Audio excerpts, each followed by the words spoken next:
Welcome back to our channel. In today's video, we'll guide you through the process of sharing a thread via Facebook groups in X. If you want to engage and collaborate with your Facebook groups using X, we'll show you how to do it step by step. Let's dive right into this comprehensive guide. Step 1. Open X on your device. Step 2. Navigate to the specific thread or conversation that you want to share. Step 3. Tap on the share icon, usually represented by an arrow pointing upwards. Step 4. From the bottom slider, tap on Facebook Groups feed. X will now open the Facebook Groups feed, allowing you to select the specific groups you want to share the thread with.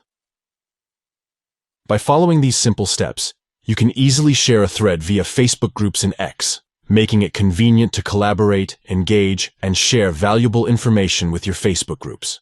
Sharing threads on Facebook groups provides a powerful platform to connect, discuss, and interact with like-minded individuals or communities.